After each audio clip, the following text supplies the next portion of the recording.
Morning बच्चे। बेटा जिवें तुहानूं पता कि अपने देश विच बहुत सारे युद्ध ते लड़ाइयां होईयां ने। कुछ क लड़ाइयां अजिहियां ने जिहड़ियां कि बहुत दर्दनाक ने ते आपां अपने मनां चों कदे भी भुला नहीं सकदे। क्यों नहीं भुला सकदे? क्योंकि बहुत सारे योद्धियां सूरबीरां ने इस लड़ाइयां विच, इन्हां युद्धां विच अपणियां जानां जिहड़ियां ओह कुर्बान कर दित्तियां ने। अज आपां गल करदे हां सारागढ़ी दी लड़ाई, जिहड़ी कि बहुत ज़्यादा दर्दनाक आ।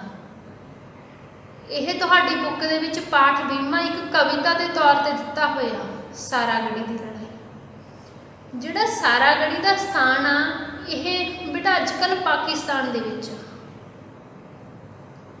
जदों भारत उपर अंग्रेज़ों का राज सी, उदों अपने देश की वंड जिहड़ी ओह नहीं हुई सी ते ब्रिटिश सरकार का अपने देश उत्ते राज सी।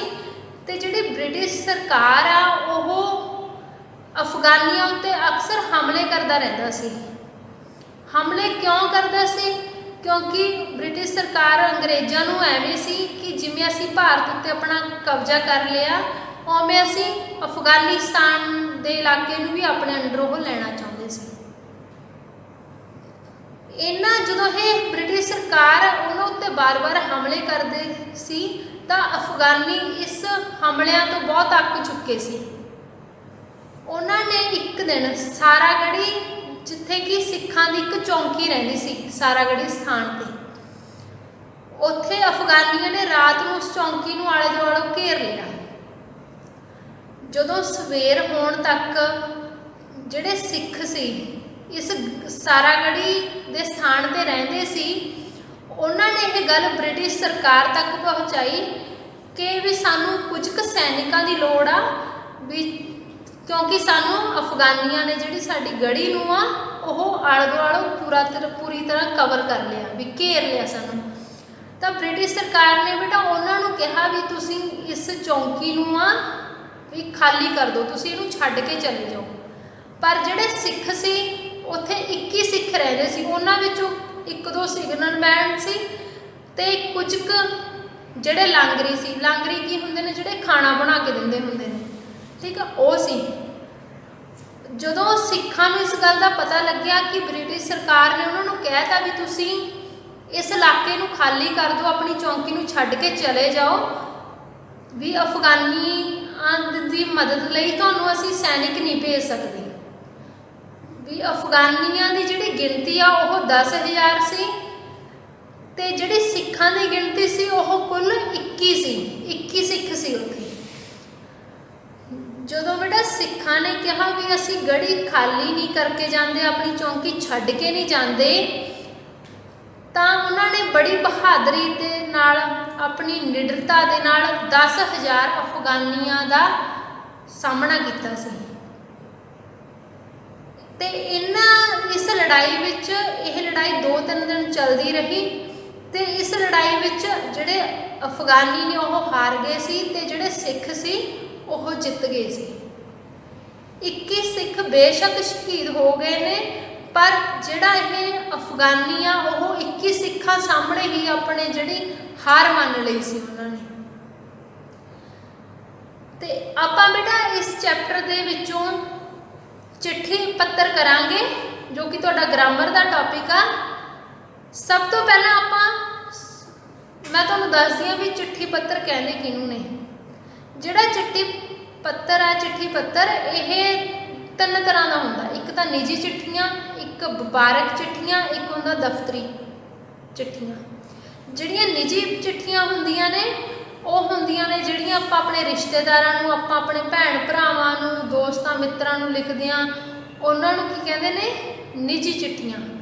ਦਫ਼ਤਰੀ ਚਿੱਠੀਆਂ ਜਿਵੇਂ ਤੁਸੀਂ ਸਕੂਲ ਦੇ ਮੁੱਖ ਅਧਿਆਪਿਕਾ ਜੀ ਨੂੰ ਚਿੱਠੀ ਲਿਖ ਰਹੇ ਹੋ, ਕਿਸੇ ਸਰਕਾਰੀ ਜਾਂ ਗੈਰ ਸਰਕਾਰੀ ਦਫ਼ਤਰ ਆ ਜਿਹੜਾ ਉਹਨਾਂ ਨੂੰ ਚਿੱਠੀਆਂ ਲਿਖ ਰਹੇ ਹੋ, ਜਿਵੇਂ ਅਖਬਾਰ ਦੇ ਸੰਪਾਦਕ ਨੂੰ ਚਿੱਠੀ ਲਿਖ ਰਹੇ ਹੋ, ਜਾਂ ਤੁਸੀਂ ਕਿਸੇ ਕੰਪਨੀ ਦੇ ਮੈਨੇਜਰ ਨੂੰ ਚਿੱਠੀ ਲਿਖਦੇ ਹੋ, ਉਹ ਦਫ਼ਤਰੀ ਚਿੱਠੀਆਂ ਆ ਜਾਂਦੀਆਂ। ਤੇ ਇੱਕ ਹੁੰਦੀਆਂ ਨੇ ਵਪਾਰਕ ਚਿੱਠੀਆਂ। ਵਪਾਰਕ ਚਿੱਠੀਆਂ ਕਿਹੜੀਆਂ ਹੁੰਦੀਆਂ ਨੇ? ਜਿਹੜੀਆਂ ਕਿਸੇ ਵਪਾਰ ਨਾਲ ਸੰਬੰਧਿਤ ਹੁੰਦੀਆਂ ਨੇ। ਅੱਜ ਆਪਾਂ ਕਰਦੇ ਹਾਂ ਬੇਟਾ ਨਿੱਜੀ ਚਿੱਠੀਆਂ। ਜਿਹੜੀਆਂ ਚਿੱਠੀਆਂ ਆਪਾਂ ਕਿਸੇ ਆਪਣੇ ਦੋਸਤ ਜਾਂ ਭੈਣ ਭਰਾ ਜਾਂ ਰਿਸ਼ਤੇਦਾਰ ਨੂੰ ਲਿਖਦੇ ਹਾਂ। ਤੁਹਾਡਾ ਅੱਜ ਵਿਸ਼ਾ ਕਿਹੜਾ? ਤੁਸੀਂ ਸਾਰਾਗੜ੍ਹੀ ਦੇ ਇਤਿਹਾਸ ਦੀ ਜਾਣਕਾਰੀ ਆਪਣੇ ਦੋਸਤ ਨਾਲ ਸਾਂਝੀ ਕਰਨਾ ਚਾਹੁੰਦੇ ਹੋ। ਇਸ ਲੜਾਈ ਦਾ ਇਤਿਹਾਸ ਇੱਕ ਪੱਤਰ ਰਾਹੀਂ ਬਿਆਨ ਕਰੋ। ਤੁਹਾਡਾ ਜਿਹੜਾ ਅੱਜ ਤੁਹਾਡੀ ਚਿੱਠੀ ਦਾ ਟੌਪਿਕ ਕੀ ਆ, ਤੁਸੀਂ ਸਾਰਾਗੜ੍ਹੀ ਦੇ ਇਤਿਹਾਸ ਦੀ ਜਾਣਕਾਰੀ ਆਪਣੇ ਦੋਸਤ ਨਾਲ ਸਾਂਝੀ ਕਰਨਾ ਚਾਹੁੰਦੇ ਹੋ। ਇਸ ਲੜਾਈ ਦਾ ਇਤਿਹਾਸ ਇੱਕ ਪੱਤਰ ਰਾਹੀਂ ਬਿਆਨ ਕਰੋ। ਜਦੋਂ ਵੀ ਬੇਟਾ ਆਪਾਂ ਨੇ ਚਿੱਠੀ ਲਿਖਣੀ ਆ, ਪਹਿਲਾਂ ਤਾਂ ਆਪਾਂ ਚੰਗੀ ਤਰ੍ਹਾਂ ਉਹਦੇ ਪੈਟਰਨ ਨੂੰ ਸਮਝਾਂਗੇ ਕਿ ਚਿੱਠੀ ਲਿਖਣੀ ਕਿਵੇਂ ਆ। ਰਾਈਟ ਸਾਈਡ ਤੇ ਤੁਹਾਡੀ ਨੋਟਬੁੱਕ ਦੇ ਰਾਈਟ ਸਾਈਡ ਤੇ ਤੁਸੀਂ ਕੀ ਲਿਖੋਗੇ, ਪ੍ਰੀਖਿਆ ਭਵਨ। ਪ੍ਰੀਖਿਆ ਦੇ ਸਪੈਲਿੰਗ ਧਿਆਨ ਨਾਲ ਲਿਖਣੇ ਨੇ, ਇਹਨੂੰ ਰਿਵਾਈਜ਼ ਕਰਨੇ ਨੇ।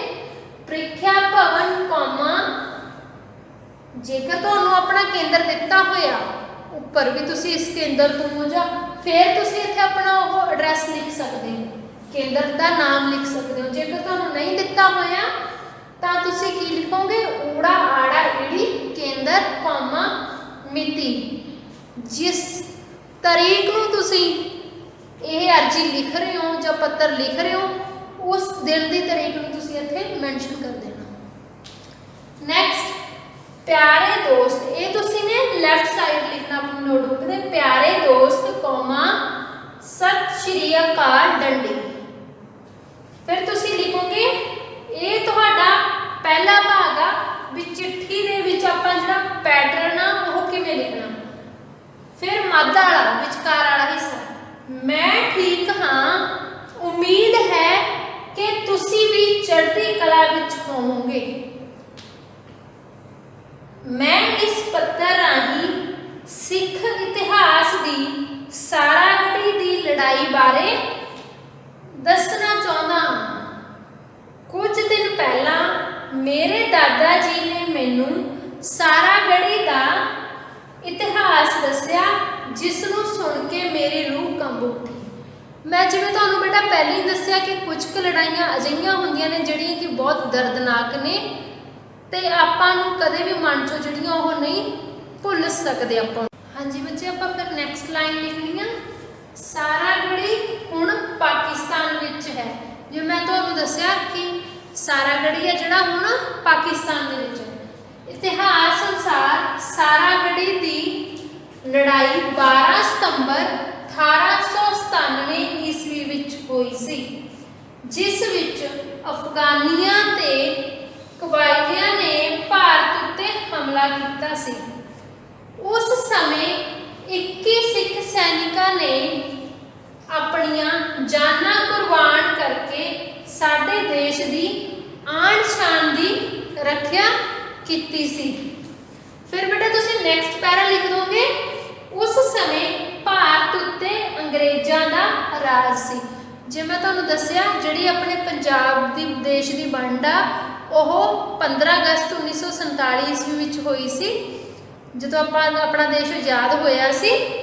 ਤੇ ਉਸ ਤੋਂ ਪਹਿਲਾਂ ਇਹ ਲੜਾਈ ਹੋਈ ਸੀ 12 ਸਤੰਬਰ 1897 ਈਸਵੀ ਵਿੱਚ। ਉਦੋਂ ਜਿਹੜਾ ਆਪਣਾ ਦੇਸ਼ ਆ ਭਾਰਤ ਆ ਉਹਦੀ ਵੰਡ ਨਹੀਂ ਹੋਈ ਸੀ। ਕਹਿੰਦੇ ਉਸ ਸਮੇਂ ਭਾਰਤ ਉੱਤੇ ਅੰਗਰੇਜ਼ਾਂ ਦਾ ਰਾਜ ਸੀ, ਇਸੇ ਕਰਕੇ ਸ਼ਹੀਦਾਂ ਦੇ ਸਨਮਾਨ ਵਿੱਚ ਅੰਗਰੇਜ਼ਾਂ ਨੇ ਸ਼ਰਧਾਂਜਲੀ ਦਿੱਤੀ ਆ। ਮਤਲਬ ਅੰਗਰੇਜ਼ ਵੀ ਇਹ ਕਹਿੰਦੇ ਸੀ ਵੀ 21 ਸਿੱਖਾਂ ਨੇ ਜਿਹੜੀਆਂ 10,000 ਅਫਗਾਨੀਆਂ ਦਾ ਡਟ ਕੇ ਮੁਕਾਬਲਾ ਕੀਤਾ ਸੀ।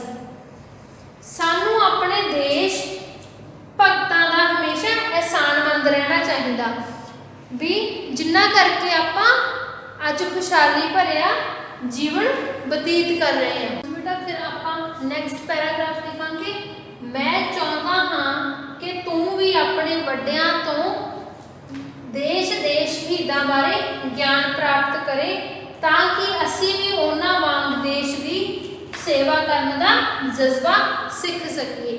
ਇਹ ਜ਼ਰੂਰੀ ਨਹੀਂ ਕਿ ਆਪਾਂ ਆਪਣੀ ਜਾਨ ਦੇ ਕੇ ਜਿਹੜੀ ਦੇਸ਼ ਦੀ ਸੇਵਾ ਕਰ ਸਕਦੇ ਹਾਂ।